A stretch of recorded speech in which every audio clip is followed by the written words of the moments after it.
Hi అండి, welcome back to my channel. అందరూ ఎలా ఉన్నారు? బాగున్నారా? నేను కూడా చాలా బాగున్నాను. ఈరోజు సండే స్పెషల్ రొయ్యల కర్రీ చాలా టేస్టీగా, చాలా సింపుల్గా చేసుకోవచ్చు. ముందుగా ప్యాన్లో నీట్గా క్లీన్ చేసుకున్న రొయ్యలను తీసుకుని పసుపు ఉప్పు వేసుకుని ఇట్లా కుక్ చేసుకోవాలి. చేసుకున్న తర్వాత పక్కన పెట్టుకోవాలన్నమాట. అదే ప్యాన్లో ఇప్పుడు ఆనియన్స్ పచ్చిమిర్చి వేసుకుని ఫ్రై చేసుకోవాలి. ఆయిల్ వేసుకోవాలండి, మర్చిపోయారు. ముందు ఆయిల్ వేసుకుని తర్వాత ఫ్రై చేసుకోవాలి.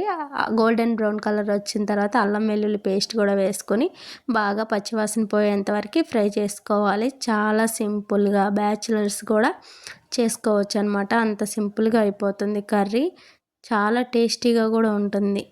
ఇప్పుడు ముందు ఫ్రై అయిపోయింది కదా, దీంట్లో సరిపడా సాల్ట్ అనేది వేస్తున్నాను. ఎందుకంటే మనకి గ్రేవీలో కూడా ఉప్పు కారం అనేది కరెక్ట్గా సరిపోవాలి కదా, అందుకని చెప్పి సాల్ట్ అనేది వేసాను. ఇప్పుడు ముందుగా మనం ఫ్రై చేసుకున్నాం కదా, వాటిని రొయ్యలు వేసుకొని బాగా ఫ్రై చేసుకోవాలన్నమాట. మనకి ఇప్పుడు అల్లం వెల్లుల్లి పేస్ట్ అదంతా పట్టాలి కదా, మరి అందుకని ఇప్పుడు దీంట్లో మనం సరిపడా కారం అనేది వేసుకొని బాగా ఫ్రై చేసుకోవాలి.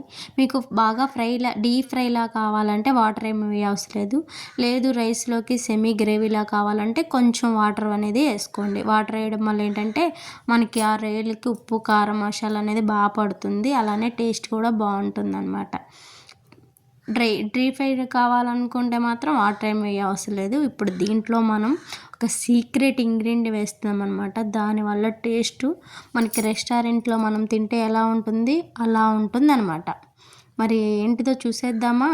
అదేం లేదండి, మసాలా. అది ధనియాలు, గసగసాలు, జీలకర్ర, చెక్క, లవంగం, అలానే ఎండు కొబ్బరి, ఎండుమిర్చి 2 వేసుకుని డీప్ ఫ్రై చేసుకోవాలన్నమాట. ఫ్రై చేసుకోవాలి. ఆయిల్ ఏమి అవసరం లేదండి, నార్మల్గా ఫ్రై చేసుకుని పొడి చేసి పెట్టుకున్నామంటే మనం చాలా బాగుంటుంది. ఇది కానీ కర్రీలో వేసారంటే ఏ హోటల్ నుంచి తీసుకొచ్చారా అని అనిపోతే అప్పుడు అడగండి, అంత టేస్టీగా ఉంది. నాకైతే చాలా బాగా నచ్చింది. అలాగే మా ఇంట్లో వాళ్ళకి కూడా చాలా బాగా నచ్చింది. ఏంటి ఈసారి కొత్తగా చేసావా, చాలా బాగుంది కర్రీ అని అయితే అన్నారనమాట అందరూ. అంత బాగుంది. ఎందుకు అన్నిసార్లు బాగుంది బాగుంది అంటున్నానంటే నిజంగా బాగుంది కాబట్టే. మరి మీరు కూడా ఇలా ఒకసారి ట్రై చేయండి. ఈ మసాలా అనేది మనం నాన్ వెజ్ కర్రీలో ఏ కర్రీలో వేసుకున్నా కూడా బాగుంటుందండి. అంటే ఇప్పుడు చికెన్, ఫిష్ లాంటిలో కొబ్బరి స్కిప్ చేసేసి మిగతా మసాలా వేసుకుంటే సరిపోతుంది. రొయ్యల కర్రీ అంటే కొబ్బరి వేసుకుంటే ఇంకా బాగుంటుంది కాబట్టి ఎండు కొబ్బరి అనేది వేసుకున్నాను అనమాట. ఇప్పుడు దీంట్లో కొత్తిమీర వేసుకున్నాను. లాస్ట్లో ఫైనల్ టచ్ ఇవ్వకపోతే ఎలా చెప్పండి మీరే. కొత్తిమీర వేసుకొని బాగా కలుపుకోవాలి. ఇలా మనం చేసామంటే టేస్ట్ చాలా బాగుంటుంది. కర్రీలో నాన్ వెజ్కి తెలిసిందే కదా, కొత్తిమీర లేకుండా ఎలా చెప్పండి. ఇప్పుడైతే మనకి గుమ్మగుమ్మలాడే రొయ్యల కర్రీ రెడీ. తెలుసు కదా మరి. నచ్చితే లైక్ చేయండి, షేర్ చేయండి, సబ్స్క్రైబ్ చేసుకోవడం మర్చిపోవద్దు.